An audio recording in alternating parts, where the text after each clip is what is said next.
So today with us, we've got the guys from Storm Tactical Consulting on. Fred, how are you? I'm good. Thanks for having me on. No Appreciate problem, it. man. Yeah, so let's talk a little bit about what Storm Tactical Consulting is. And we'll talk about a little bit of the background and how you got into the dog side of stuff. Okay. So my company, Storm Tactical Consulting, is basically I'm a one-man operation. Occasionally, I'll bring in other guys that I've worked with in the past to help me teach. That's what I do, mostly instruction. I run courses ranging anywhere from pistol and rifle marksmanship to sniper training through canine, which is kind of one of the last things I did in the military. That's kind of the brief synopsis of the company. Awesome. So you were Army as a handler. What were you? Where were you handling? Or not specifically where, but you handled a dual-purpose dog in a specialized unit. Talk about that a little bit. Yeah. Okay. So my last few years in the Army, the kind of war was going full stream. Doing a lot of back-to-back rotations, and our canine team needed some guys. So I volunteered. I left the sniper team to go over to do that because I've never worked with dogs before, and it seemed pretty cool. Being around the dog guys, they seemed like they enjoyed their job. So I was part of a real small canine contingent, the Army's contingent to JSOC. Basically in Army Special Operations. So small unit, kind of specialized mission sets. I really like the dog stuff. Got to do it. I only did it for about 2 years, my last 2 years, because I ended up getting a pretty bad injury decoying, of all things. So I tore my ACL doing a decoy course, actually, with Franco Angelini. I'm sure you guys heard of him. Oh, yeah. Yeah, it was pretty bad. The photographer was like, "Hey, man, I heard your knee snap or pop." I'm like, yeah, I felt it. I just threw up. I just threw up a little bit. Oh God! Fuck me. That was fun. But anyways, I was really close to retiring, so I had to hang up the bite suit for a little while and concentrate on getting my knee surgically repaired and then rehabilitation in time for my retirement because I was getting close to my 20 years, that was my, kind of my milestone was 20 years, and then I was done. So then I took a job. I retired. I took a job at K2 Solutions as a special operations, multi-purpose canine project manager, I guess, which is a really long title. Basically training trainers and soft dogs or special operations forces dogs for contracts and so on or so forth. And I left K2 in 2014. I retired in 2012 from the Army, left K2 in 2014 and started my own company, which is Storm Tactical Consulting. Awesome. So you were obviously most of you guys are cross-train everything else. You said you left the sniper team. So before that, before you were a handler, how much access did you have to dogs? Obviously, you guys had dogs on the teams already.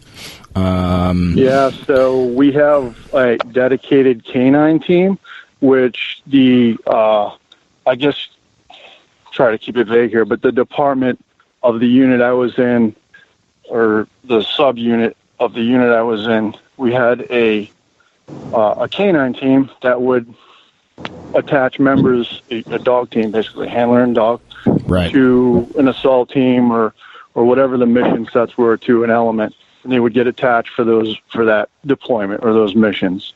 And it was really small. My team was 4 guys with each of us had a dog, and we had alternate dogs in case one got hurt or killed. So the guys I've talked to that were, involved in Army Special Operations dog teams, be it Green Berets, Rangers, wherever else, the times when they were in there, you guys were crushing it, like getting a ton of work overseas. Like nuking dudes. Oh yeah. Was it pretty active? Oh yeah.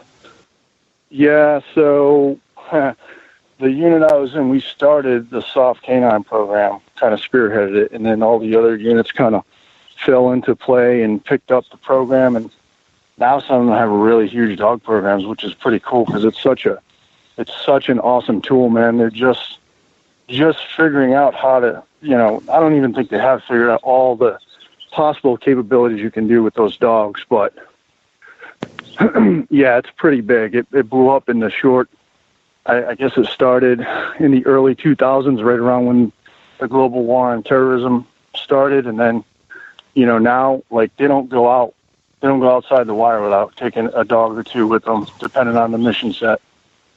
So yeah, it's become pretty big. When I was out for a little while working NSW contract on the West Coast, and end of 13 into 14, and at that time those guys weren't really getting to bite a ton of people.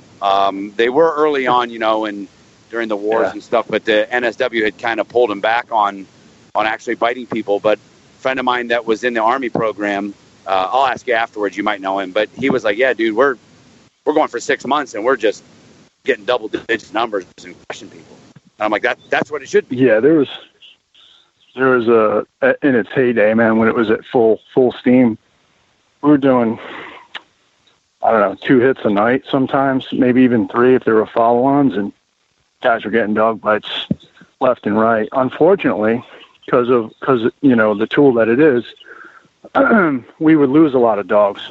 For us, it was squirter control. Bad guys fleeing a target when they hear us coming and hiding in palm groves or woods or what have you, culverts. And then, with the ISR, all the technology they have now, they have planes with cameras watching those guys hide. So they could kind of direct us in. And we're wearing, we're all using night vision and thermals. So most of the time, bad guys don't know you're coming. And we get downwind of where the planes would tell us they're hiding, and we just cast the dog in the wind, man, just doing a basic area search and getting bites. But where I was going with that was we're losing dogs because a lot of those squirters, if you will, were wearing suicide vests. So they get bit or they see the dogs get close and they knock themselves off. So that's how we lost a lot of our dogs throughout the war. Yeah, there was a couple really infamous incidents with that involving Army dogs. Of whole house IEDs and squirters, multiple houses collapsing off left and right. Yeah, I'm standing here today with a pulse because of several of those dogs, man. That they did what they were trained to do, and they saved a lot of guys because of it. Yeah, and that so can you give us the name of a dog, your favorite, that you had on the end of your leash when you were at work? Favorite, that's a trick question. I guess I would have 2. My primary dog, Urs, he was a Dutchy Mal cross. Super, super great dog, man. Super social. But when it was time to turn it on, he had to switch. And then Bodie was not my primary dog. He was a buddy of mine. I don't know if you guys have heard of Aaron Greiter. He got killed that was 2010, and I was on that target. He was on point, and we were going to a follow-on. We just made a hell of a lot of a noise and moving through a small village to another follow-on, and we were ambushed by a machine gun PRK, and Aaron got killed, Bodie got wounded, and a couple other team guys up front got wounded as well. I took Bodie's lead because I was the only other canine trained guy on target, even though I wasn't formally a handler at that time. I was kind of starting. So we got off that target, went back home after that deployment. Bodie got sewed up. He got fixed. He did some rehab. He was a hell of a dog, man, a real man-eater, but great working dog. And then the following deployment, which is right after I tore my ACL, so I was not there.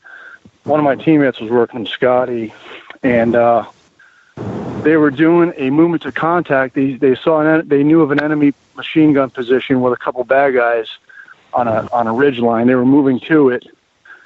While moving to it, this dog got wind, a crosswind, I guess it was. I don't know the whole story because I wasn't there.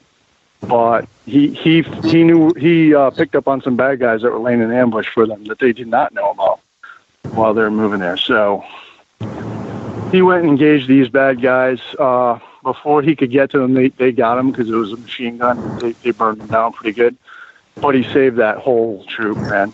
A couple of my buddies had like rounds hit their back plates when they were breaking contact and stuff. Yeah, it could have been ugly if that dog hadn't picked up on it. So that's unreal. Unreal to think that was about. A good dog. That dog probably had 5 rotations, and like I said, in 2 of them he came into contact, but shot himself the second time fatally. So yeah. So when you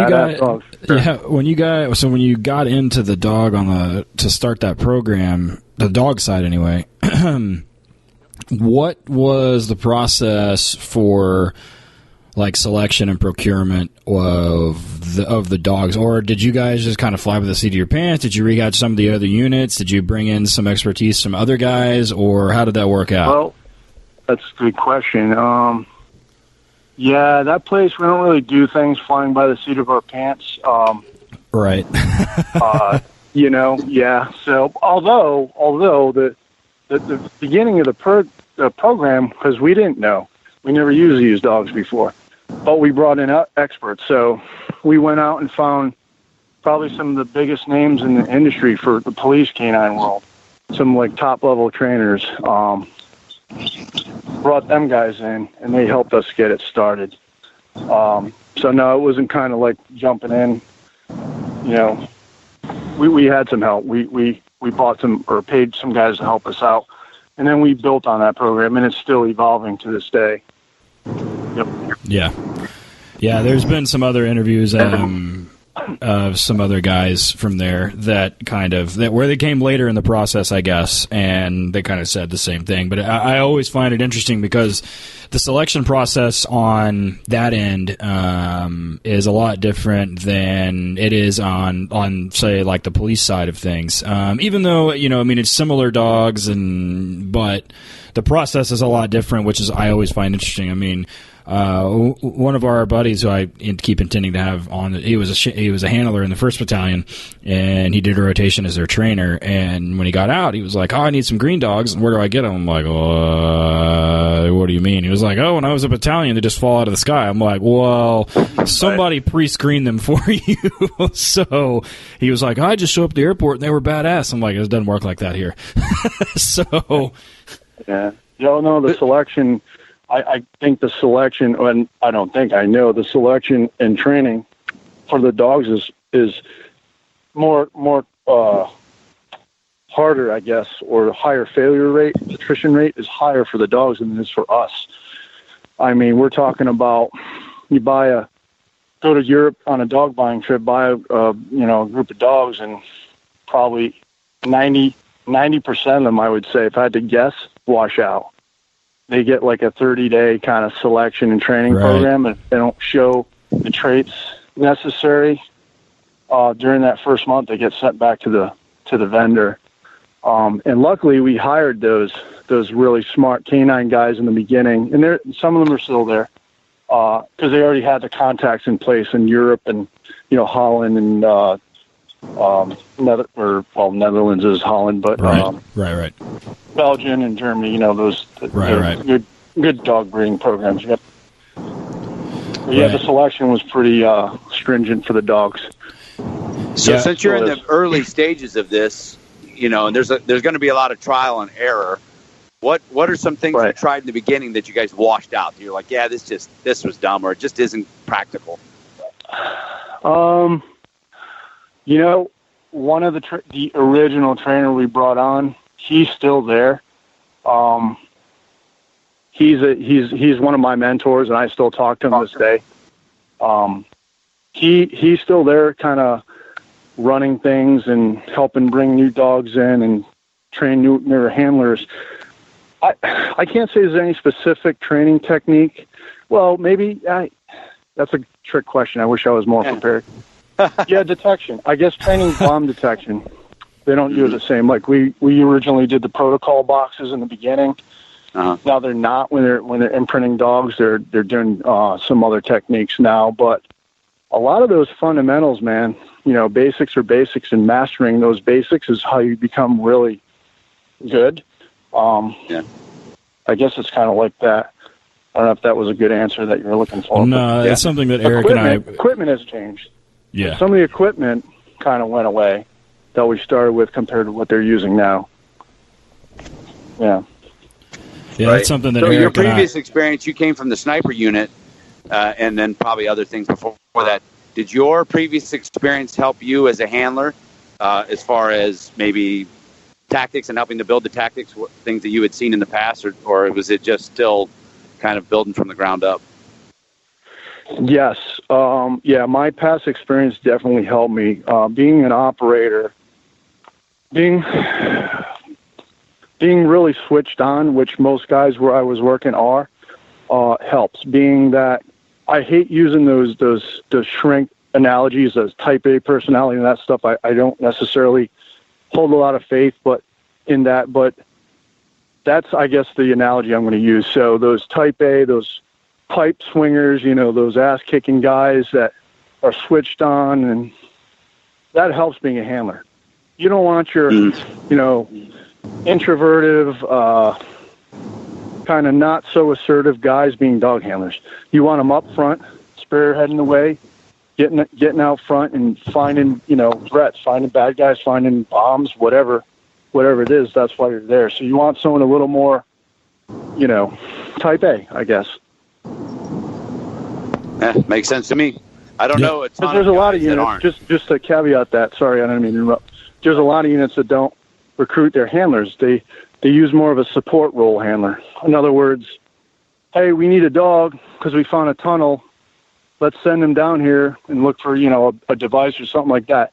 As opposed to like CQB, dog's the first guy in the room, handler's the second guy in the room, and everybody else kind of flows in, and it's free flow. The dog goes amongst the team, hunting like a pack throughout the building, so on and so forth. You kind of want that lead from the front type handling dogs. You don't want at least in my experience. I mean, I'm sure it works for some units where it's more of a reserve kind of bring them from the bring them from the rear because we got this situation to deal with. So that's right. My opinion, basically. Mm-hmm. Yeah, we talked to one of the guys that was a handler on one of the other units for Naval Special Warfare, and he was never a SEAL.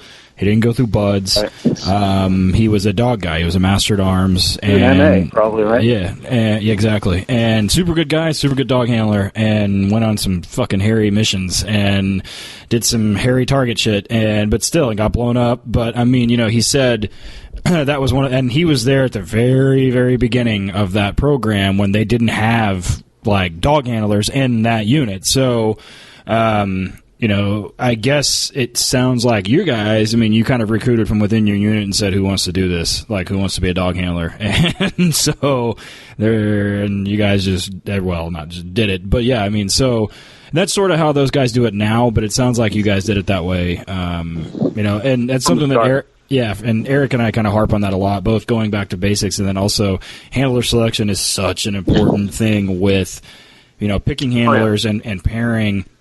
Because, here on the law enforcement side, I often say, I don't want to pair a 90-mile-an-hour dog with a 30-mile-an-hour handler. And, and it does happen. You see guys that are exactly who you're describing, type A shit kickers, guys that want to go do something, and then the dog is kind of lackluster or whatever else. And the other way around, you get a dog that is just fucking sane and an insane worker, extremely nice dog, and the handler's fucking lazy. And, and thankfully, in the United States, canine is usually a pretty coveted position, so most people you have are motivated, I guess, hopefully, on the law enforcement side. So, it's good to hear that, and, it's good to hear that, and I understand, you guys are in a uniquely different position than a lot of the law enforcement, even the SWAT guys, so I can imagine. And you guys utilize the dogs differently, too.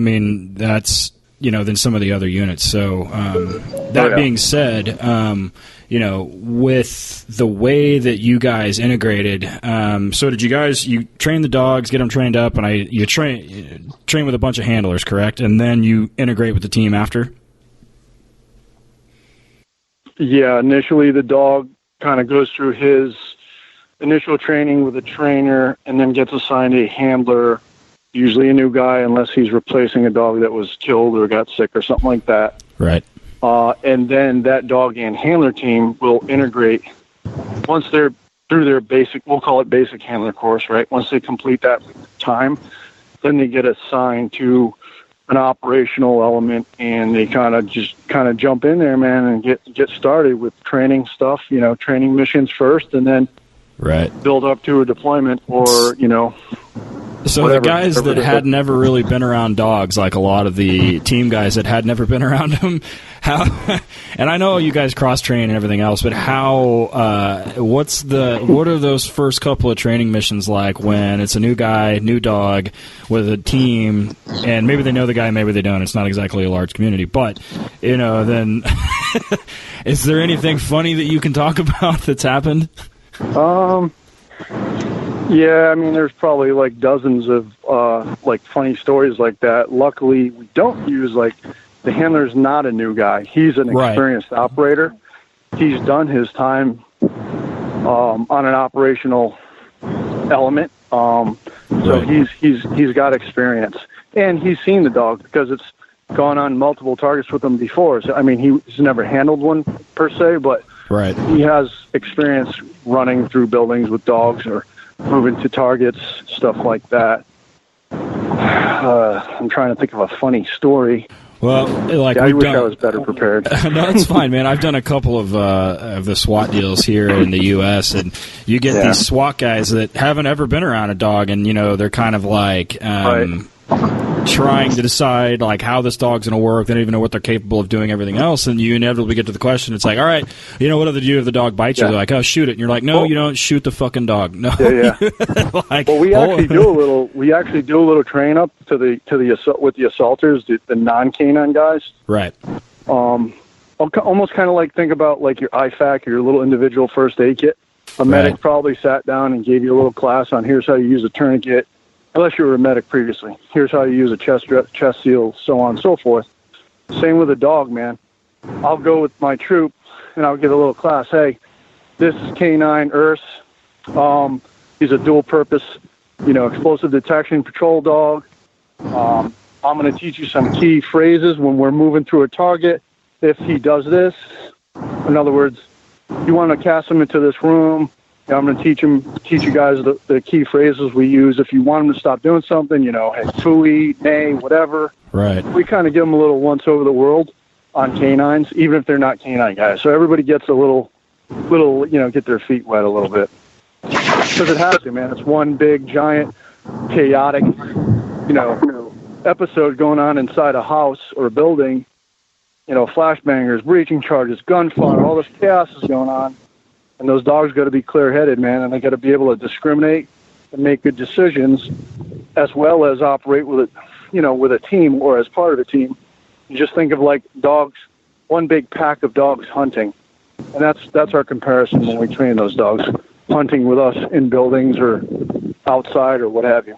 Yeah, it's interesting you say that because it's one of the things that I try, because a lot of my local guys that train with me all the time do a lot of FTO stuff for new cops, not even fucking handlers, and most of the time they show up, they're not even cops yet, and so I usually throw them into the mix a lot of the time, and I make them back up all these guys during training, and I make them, yank people out from under cars and with the dogs attached to them and fucking put them in cuffs and blah, blah, blah, and do the whole deal. Right. Yeah. And so they have to be, they have to be comfortable, they have to understand what's going on, what the dogs do, what they're capable of doing, what they're not capable of doing. And, it goes a long way because when those guys are, they've been a month on, out of out of their training period, and then they're assigned to a call, they're on a call with one of my handlers, and one of the dogs bites somebody, they have zero problems helping. A lot of times I see it. with people that are like apprehensive, or cops that are apprehensive about the dogs, and I worked with them before and everything else. But yeah, no, I mean, you're 100% right, and that's kind of one of the next questions I wanted to ask about is, because you're obviously on the military side. A lot of the people that are listening to this are that, but they're also law enforcement. If you wanted to give some advice to a lot of the cops that are just normal canine handlers, like they're dual-purpose canine handlers, they run a narcotics dog, and they're asked to do they're asked to do tracks and apprehensions and everything else. What do you see that cross-apply that can be used from everything that you've done to help these guys, like, quickly and easily? Okay. I guess I'll talk 2 points. Kind of one of them's a little bit of a pet peeve, but the one that's a pet peeve, which is having decoys, right? And I'll talk a little bit about it, but I know it's a kind of a finite training resource, so we don't have a team of decoys we can use. So sometimes, you might have to, as a police canine handler, grab a guy off your department, and now he's the suspect, and he's, the dog's kicking his ass, and you got to deal the hand you're dealt with, or play the hand you're dealt with. So I understand that. However, there's a lot of departments, bigger agencies, that are integrating canine into their SWAT or tactical units, and it crushes me. It makes me bite my tongue really hard when I see them having another SWAT officer decoy for a dog, because, they have so many of them.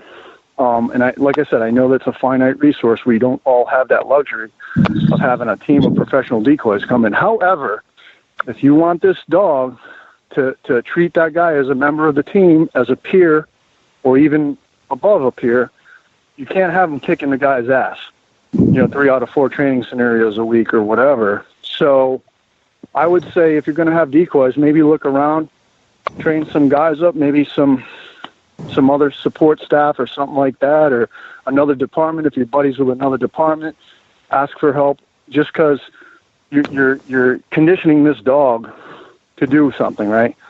And it's not always done correctly. And I've worked with some departments, and I've witnessed it, and that's why I say that. If you can help it, and I know, like I said, a lot of departments aren't funded real well, and it's a limited resource. However, having those different decoys, man, and not the same guy every time, but like every other canine guy knows, right? You can always have the same guys. What was the other thing? Crap. I forgot. Hopefully it'll come to me. I'm like every other vet, man. I got TBI, so I'll write stuff down. I'll be like, I'll come back to that later. Let's take a second and talk about Dogtra. Astute trainers with proper training tools are the key to unleashing any dog's potential. For over 30 years, Dogtra has collaborated with industry professionals to create class-leading tools in e-collar training, GPS tracking, and balls training to support dog owners in developing top-notch dogs. One of the ways they do that is superior technology, ergonomics, design, and durability. They have gradual and precise stimulation control via their patented 127-level rheostat dial, so you have a minimal jump in stimulations. They have trusted durability and reliability. I use them every day at the kennel and have for years. Works all the time, every time. Weatherproof, waterproof, and pretty much idiot-proof. They're, speaking of which, is intuitive and innovative. There's no fuss, no hassle. When you hear Eric talking about making sure the handlers know exactly where the remote is and it's a no-look use, this is exactly what he's talking about. Hit him up at Dogtra.com. Tripwire Operations Group. We're first responders dedicated to first responders. We believe the most highly trained create a safer America. We prepare military and first responders to protect our country by providing products, training, services, and relationships that together no one else provides. Tripwire provides virtually every type of explosive product currently manufactured. We also produce our very own binary explosive Tex Pack. Tripwire provides military and law enforcement training, consulting, canine advanced training, and firearm sales and training. Folks, Ryan and the boys over at Tripwire are true badasses in the industry. Go check them out at www.tripwireops.org. That's tripwireops.org. All right, we're back with Fred from Storm Tactical Consulting.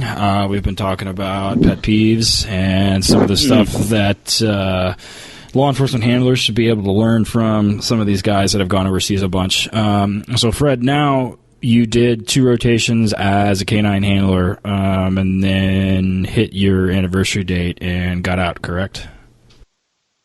Yeah, I did a couple of years. It wasn't 2 rotations per se. It was a couple of years. Okay. Well, yeah, I was a handler for a while, and then when I was going through my rehab and stuff, surgery and rehab, I was kind of the 2IC of our dog program, kind of the program manager, I guess. So as you get out, you go to work for K2, and then you're there for a couple of years, and then you come out and start Storm Tactical, which, yes, as you mentioned, is more than just canine, but that's all we've really talked about because of the podcast. But you also do firearms instruction. I see you guys do some MVG stuff for teaching, for that kind of stuff. But once you got out, what did you see in terms of Storm's, like in terms of Storm Tactical Consulting's business stuff on the canine side?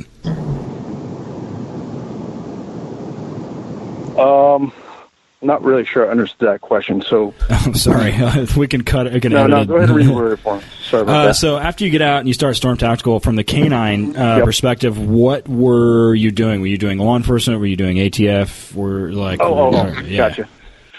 So kind of a wide variety of clients, man. I've worked with everybody from BORTAC, Border Patrol's National Tactical Team, to friggin', Southern Pines Police Department, North Carolina. I mean, real small department. So I've done a wide variety of canine stuff. I've kind of found a little niche element with the rope stuff, because we did a lot of infill, exfil stuff with our dogs. And like I said, these big SWAT teams are kind of jumping on that bandwagon, and they have those assets. So I found myself doing a lot of that, fast roping with canines, rappelling, even high angle rope rescue stuff. Maybe not rope rescue, but tactical assault climbing with canines, lowering dogs into confined spaces, hoisting dogs to rooftops, rappelling, ascending, what have you, all the basic rope skills as an assault climber, doing some of that stuff, which is pretty fun, man, because not a lot of people are doing it, and it's, like I said, it's real niche.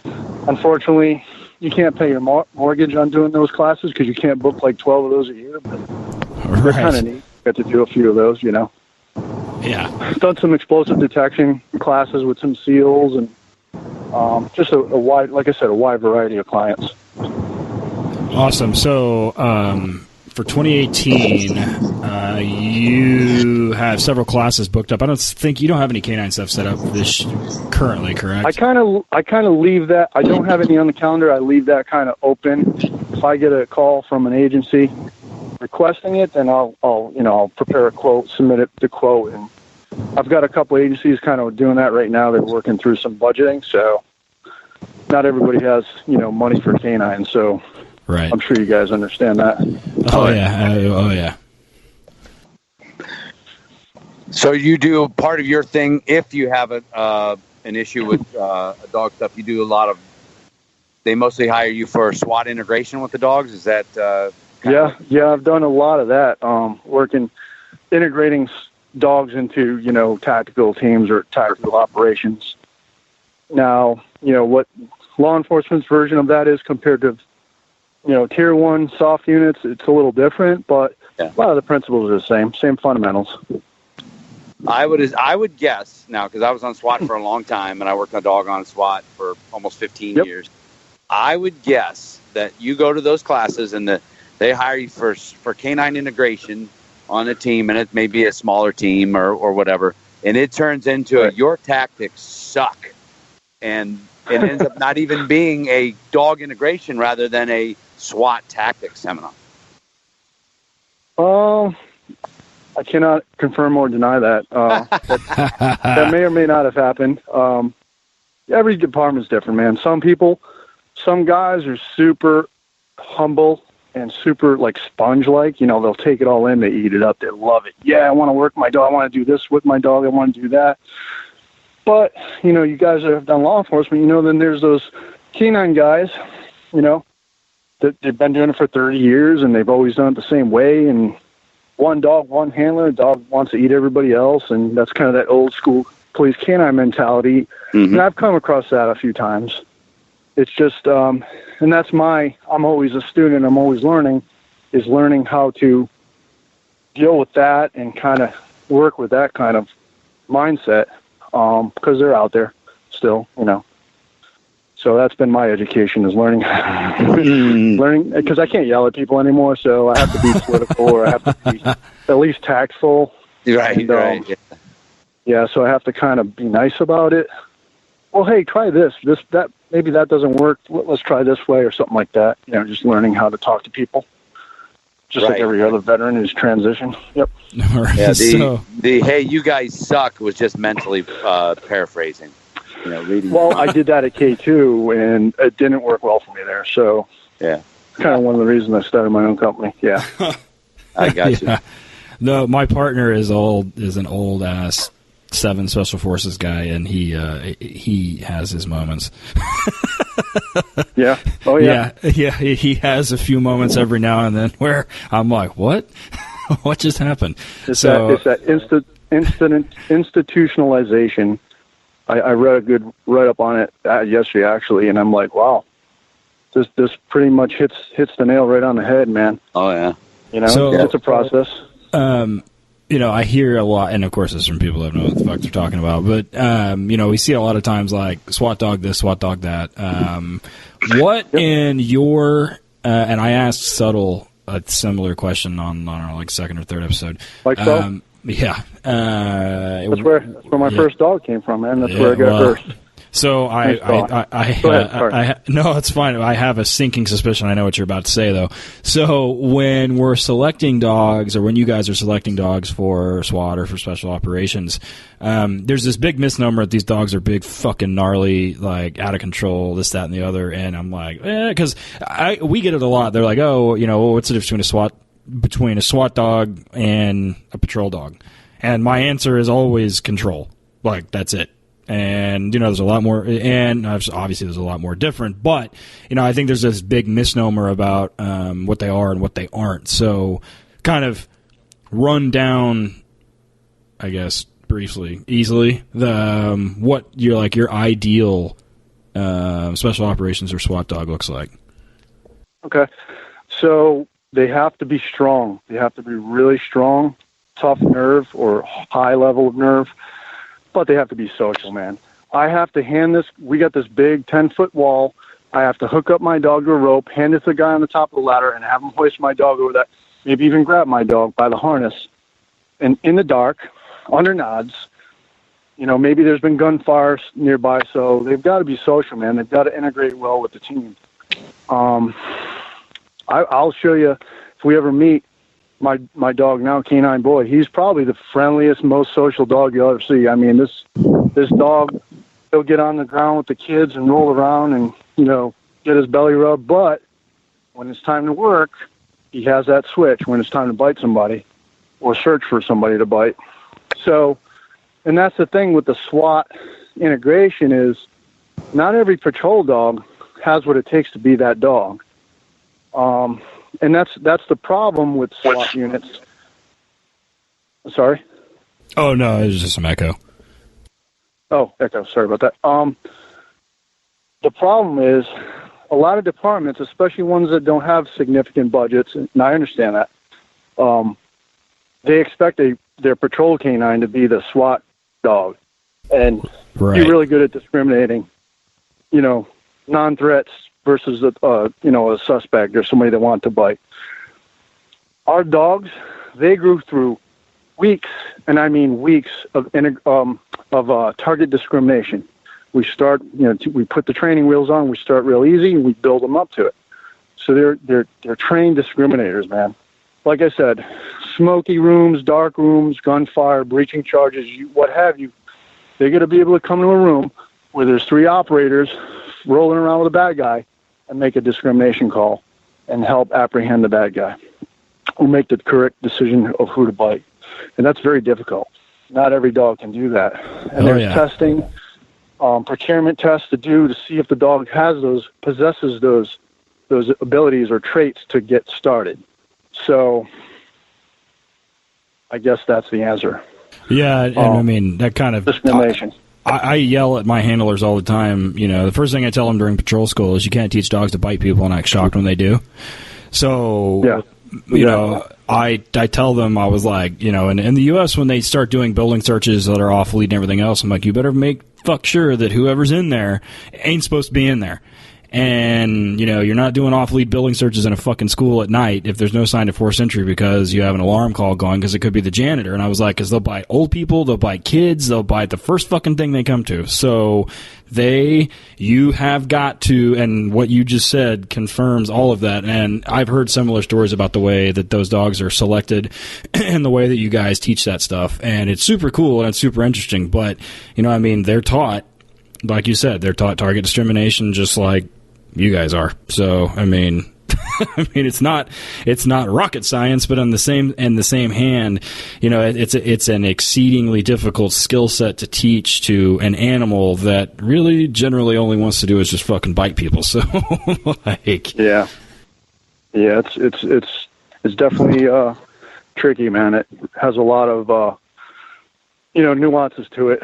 The biggest thing with any dog training or a handler getting a dog to do something that he might not normally do is trust, right?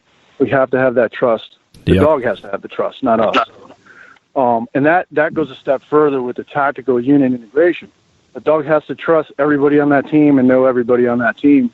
And that helps his brain, that keeps him more clear-headed, and helps him with those decisions he's going to make in a split second. And that kind of leads into my second point. You guys asked me, what would I pass on for information? That second one that I brain dumped, so it just came to me, which is relationship. You have to have a relationship with that dog, whether it be as a handler or even the team. There has to be a relationship.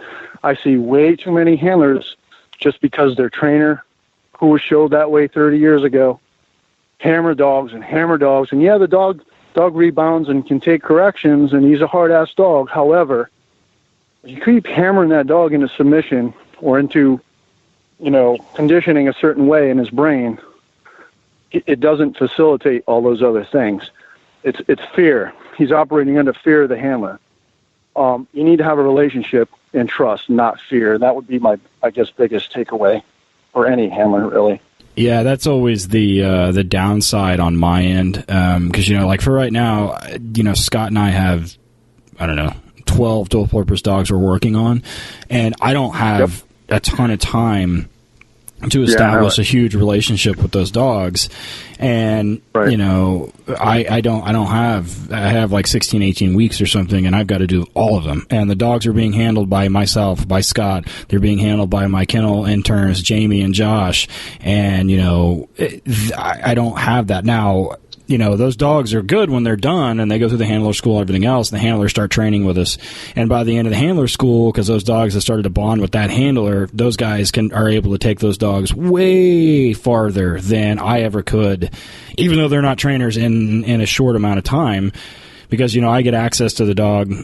I'm working him 3 to 5 to 7 times a day at, 8, 5, 10, 15 minutes at a time. And then, the motherfucker never sees me. I don't feed him. Jamie feeds him.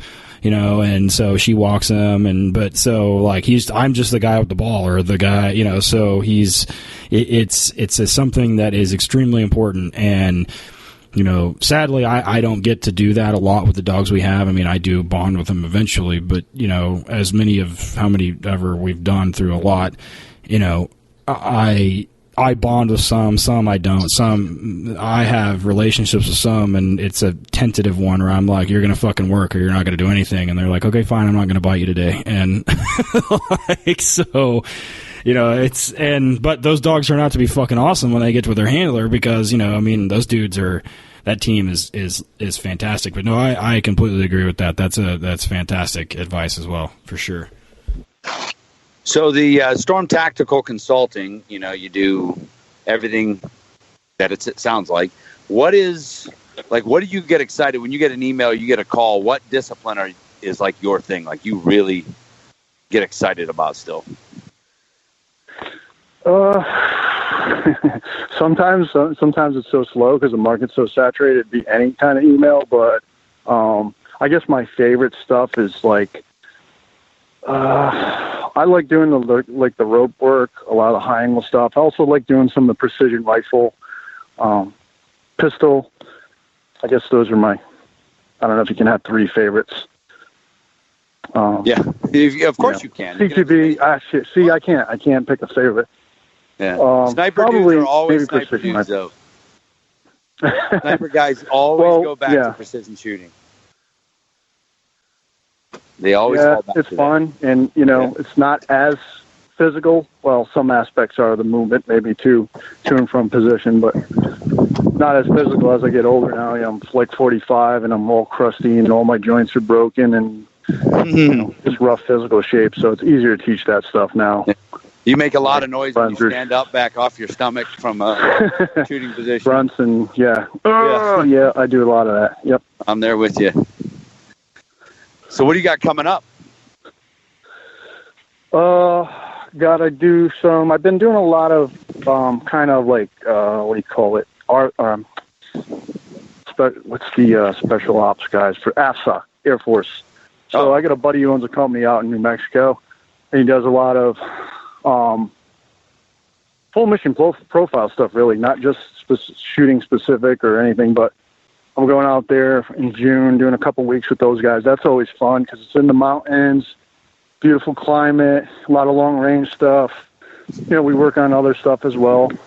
And then I've got, sometimes I'll do subcontract work. So I'll work with Oak Grove Technologies or Northern Red, although it's been a while since I did anything with Northern Red. Some of those companies. Oh, that's cool. That's about it, really. You, right now, so people will listen to this, and they're like, oh, shit, man, I'd like to get this guy to come out and do this and this. What do you have opening-wise? Where are you not booked? What's the best time for them to think about? So last week, I think it was, maybe the week before, I just put some open enrollment course dates that run through the fall. Some of them are a little more specialized for certain people. There's some...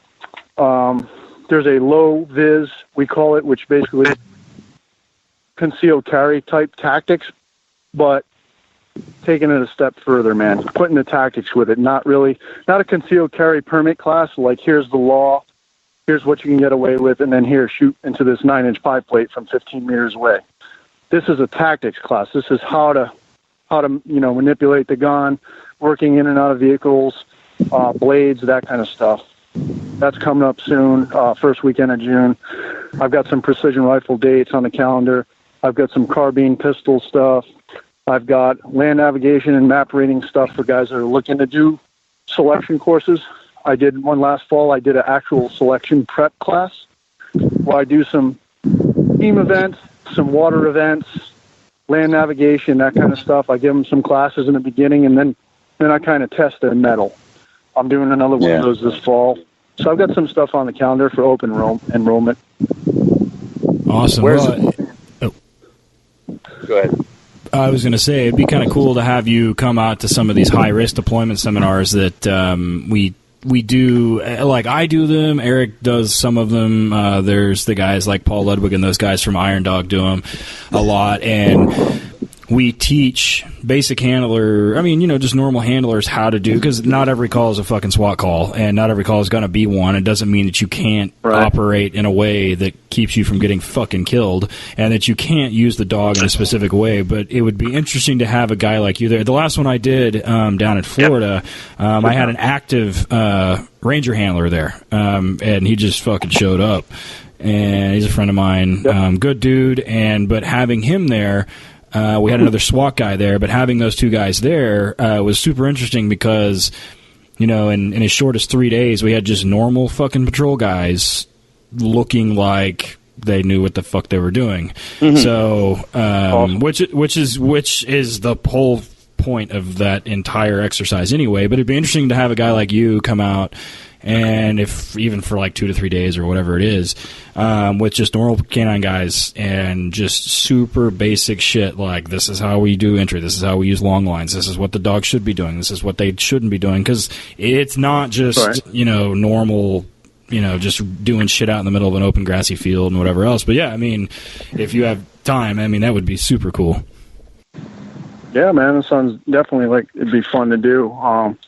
Just send me the dates and all that, and we'll see if we can figure it out. Make some time. Yeah. Or if you have them. If you don't, then just let me know. All right. So where can we find you on Instagram? It's storm_tactical_consulting, correct? Perfect. And I said it better myself. Excellent. And that's it, man. And I have a Facebook, same thing, Storm. There's no underscore, just Storm Tactical Consulting. Facebook, Instagram, and then I have a website, which right now is a free Wix site. Right. So just Google Storm Tactical Consulting, and it'll take you there. Search engine. Yeah, I'll make a note here. Alicia, make sure you put the thing. She'll put it in the show notes, the link to it, and to the Facebook page, so it'll be super easy to find. But yeah. Awesome. This has been a great interview. I loved it. Yeah. I always like learning shit and cool stuff. Talking to dudes who've been there. How old you say you are? 45?